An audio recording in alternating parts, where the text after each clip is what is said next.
معزز قارئین، نوح علیہ السلام اللہ کے پہلے رسول ہیں جنہیں اللہ نے زمین والوں کی طرف بھیجا۔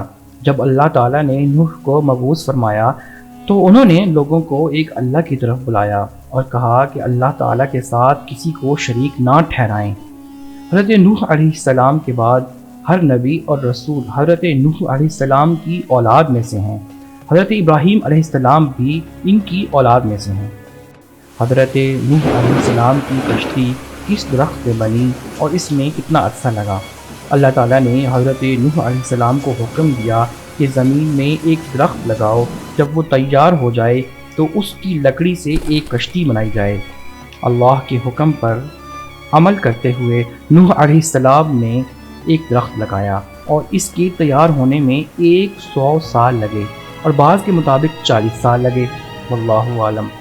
محمد بن اسحاق سوری سے بیان کرتے ہیں کہ وہ ساگوان کی لکڑی تھی اور بعض کہتے ہیں کہ وہ صنوبر کے درخت کی تھی۔ امام سوری فرماتے ہیں کہ اللہ تعالیٰ نے حضرت نوح علیہ السلام کو حکم دیا کہ اس کی لمبائی 80 ہاتھ بنائی جائے اور اس کے اندرونی و بیرونی حصوں پر تار کو لگائی جائے اور اس کے سامنے والا حصہ اوپر کی طرف اٹھا ہوا ہو تاکہ وہ پانی کو چیخ سکے۔ حضرت نوح علیہ السلام کی کشتی کی لمبائی اور چوڑائی کتنی تھی؟ حضرت قتادہ رضی اللہ تعالی عنہ فرماتے ہیں کہ اس کی لمبائی 300 ہاتھ تھی اور چوڑائی 50 ہاتھ تھی۔ حضرت حسن بصری رضی اللہ تعالی عنہ فرماتے ہیں کہ اس کی لمبائی 200 ہاتھ تھی اور چوڑائی 300 ہاتھ تھی۔ حضرت ابن عباس رضی اللہ تعالی عنہ سے روایت ہے کہ اس کی لمبائی 1200 ہاتھ جبکہ چوڑائی 200 ہاتھ تھی، اور ایک قول یہ بھی ہے کہ اس کی لمبائی 2000 ہاتھ تھی اور چوڑائی 100 ہاتھ تھی۔ سب اہل رائے اس بات پر متفق ہیں کہ اس کی بلندی 30 ہاتھ تھی اور کشتی 3 منزلوں والی تھی اور ہر منزل 10 ہاتھ اونچی تھی۔ نچلا حصہ چوپاؤں اور جنگلی جانوروں کے لیے تھا اور درمیانی حصہ انسانوں کے لیے، اور سب سے اوپر والا پرندوں کے لیے مخصوص تھا۔ اس کا دروازہ چوڑائی کی جانب تھا اور اس کو اوپر سے ایک ڈھکن سے مکمل طور پر بند کر دیا گیا تھا۔ اللہ تعالیٰ نے پہلے ہی نوح علیہ السلام کو بتا دیا تھا کہ جب میرے حکم کے مطابق عذاب طوفان آ جائے تو ہر قسم کی حیوانات میں سے ایک جوڑا اور کھانے کی مناسب چیزیں کشتی میں سوار کر لینا تاکہ نسل قائم رہ سکے،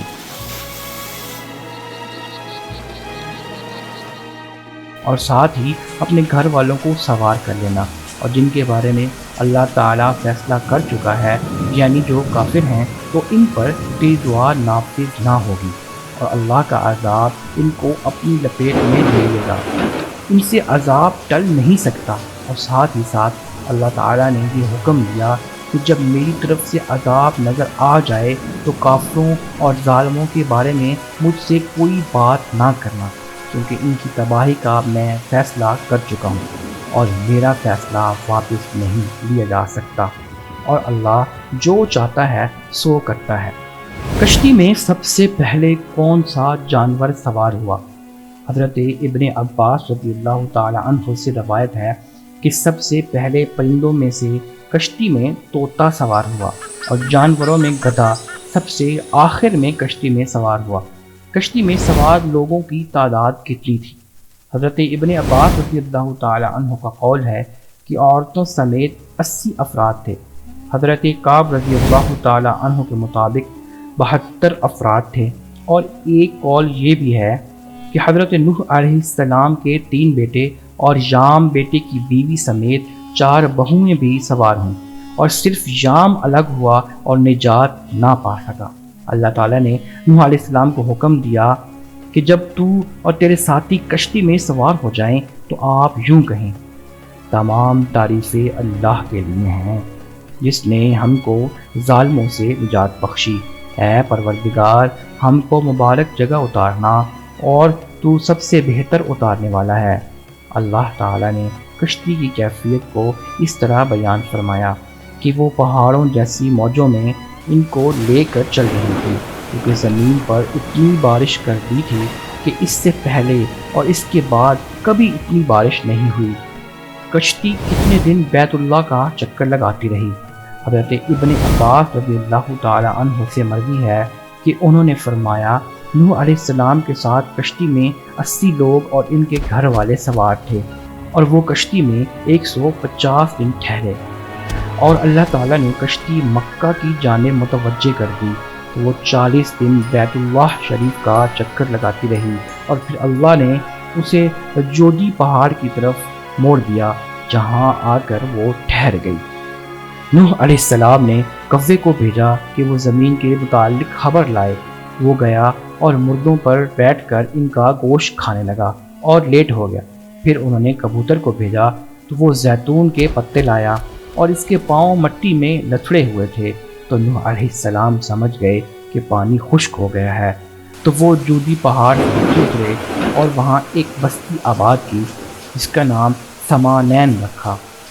نوح علیہ السلام کی اپنے بیٹے کو نصیحت کہ جب نوح علیہ السلام کی وفات کا وقت قریب آیا تو انہوں نے اپنے بیٹے کو فرمایا میں تجھ کو وصیت کرتا ہوں، 2 چیزوں کا حکم دیتا ہوں اور 2 چیزوں سے روکتا ہوں۔ میں تجھے لا الہ الا اللہ کے ذکر کرنے کا حکم دیتا ہوں، کیونکہ اگر 7 آسمان اور 7 زمینیں ایک پلڑے میں رکھ دیے جائیں اور دوسرے پلڑے میں یہ کلمہ رکھ دیا جائے تو لا الہ الا اللہ حاوی اور بھاری ہو جائے گا، اور سبحان اللہ و بحمدہ سبحان اللہ العظیم پڑھنے کا حکم دیتا ہوں، کیونکہ اللہ کی تمام مخلوق اسی کے ساتھ اللہ کی تعریف بیان کرتی ہے، اور اس ذکر کی وجہ سے تمام مخلوق کو روزی دی جاتی ہے، اور میں تجھ کو 2 چیزوں شرک اور تکبر سے روکتا ہوں۔ نوح علیہ السلام کی عمر مبارک۔ جب آپ کشتی میں سوار ہوئے تو اس وقت آپ کی عمر 600 سال تھی، اور حضرت ابن عباس رضی اللہ تعالی عنہ سے روایت ہے کہ وہ طوفان کے بعد 350 سال زندہ رہے۔ قرآن مجید کے سیاق سے پتہ چلتا ہے کہ نوح علیہ السلام نبی بننے کے بعد اور طوفان آنے سے پہلے تک اپنی قوم میں 950 سال ٹھہرے۔ پس طوفان آنے کے بعد کتنا عرصہ زندہ رہے اس کا صحیح علم اللہ کریم کے پاس ہی ہے۔ حضرت ابن عباس رضی اللہ تعالی عنہ کا قول اگر محفوظ ہے کہ نوح علیہ السلام کی بعثت 480 برس کی عمر میں ہوئی اور طوفان کے بعد وہ 350 سال زندہ رہے، تو ان کی کل عمر 1780 برس بنتی ہے۔